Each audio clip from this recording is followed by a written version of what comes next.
বট্টাচার্যপাড়া এই জনগুরুত্বপূর্ণ খাল এবং এই যে নর্দমা যেদিকে পানি বিলে নামে এই খাল অবৈধভাবে তারা ভরাট করতেছে। আমাদেরকে এই বৌলাইয়ের মানুষ জানিয়েছে।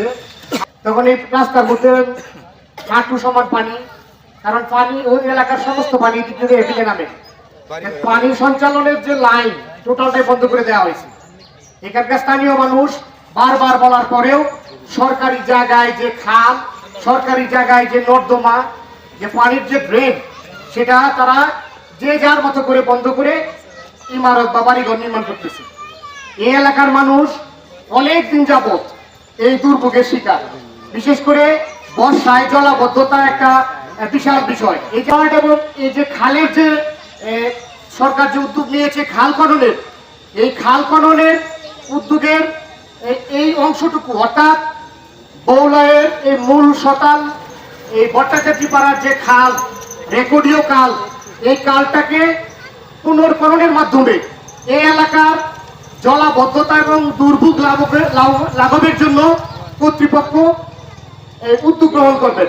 এখানে হাঁটু পানি, বুক পানি হয়ে যায়। এখানে মসজিদ, মন্দির, স্কুল সবগুলা পানির নিচে কয়েক ফুট তলিয়ে থাকে। এটা তো কোনো বাসযোগ্য জীবন হতে পারে না। কেন এভাবে আমাদের বসবাসের অযোগ্য হয়ে পড়ছে, এটা আমাদের বিবেচনা আনতে হবে। এবং এতক্ষণ আমরা শুনেছি যে এখানে যে কালভার্ট ছিল, খাল ছিল, এগুলি নালা ছিল, নদীর সঙ্গে সংযোগ ছিল, ড্রেনগুলা, সেগুলা কিছু অবৈধ চক্র তারা বন্ধ করে নিজেদের স্বার্থে ব্যবহার করে এখানে জলাবদ্ধতা তৈরি হচ্ছে। তাই জন্য আমি বলতে চাই যে এখনই আমাদের উচিত, আমাদের কি করা উচিত, এই এলাকাবাসীকে নিয়ে আমরা প্রশাসনের সঙ্গে যোগাযোগ করব। বর্তমান যে মাননীয় সম্মানিত আমাদের সংসদ সদস্য, আমরা কিন্তু উনি সংসদ হওয়ার আগেও মাজার ভাইয়ের সঙ্গে কথা বলেছি, পরিবেশের উপর ওনার একটা দৃষ্টি যেন থাকে। আমরা এই এলাকাবাসীদের নিয়ে ওনার সঙ্গে কথা বলতে পারি যে ড্রেন এবং কালভার্টগুলি বন্ধ করা হয়েছে এবং নদীর সঙ্গে সংযুক্ত অংশগুলো যেন অতি দ্রুত খুলে দেওয়া হয় এবং এই এলাকাবাসী যেন সুস্থভাবে বসবাস করতে পারে সেই ব্যবস্থা করা হয়। সেটা আমরা যদি সুস্থ জীবনযাপন না পাই, আমার সন্তান যদি সুস্থভাবে স্কুলে আসা যাওয়া করতে না পারে, আমি যদি আমার উপাসনালয়ে যেতে না পারি, তাহলে আমার জীবন তো অর্থহীন। সুতরাং আসুন, কোনো ভালো কাজে ব্যর্থ হয় না, বৃথা যাবে না। আমরা যদি সম্মিলিতভাবে সকলে এটা প্রচেষ্টা করি, অবশ্যই অবৈধ যে স্থাপনাগুলো আছে, যে রাস্তাঘাটগুলো বন্ধ হয়েছে, এটা আমরা উচ্ছেদ করতে পারবো ইনশাল্লাহ।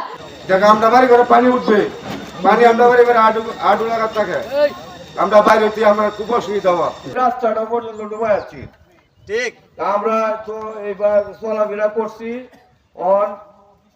এই বছর বাড়ি বেলায় ওপরে আরো বন্ধ হয়ে যাচ্ছে, যেটা আর বলার মতো নাই।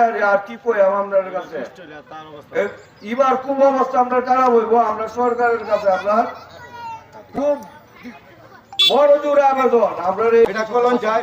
এটা করার যে শুধু আমাটি ফুল লাগাত গেছে বড় হয়ে মাঝে দেওয়ার একটা পারিকাল গেছে, এই আমাটি শিবপুরের মাথাতে বাইরে রাস্তাতে আমরা এইগুলা ড্রেন কালগুলা আপনারা দেখে করে দিবেন।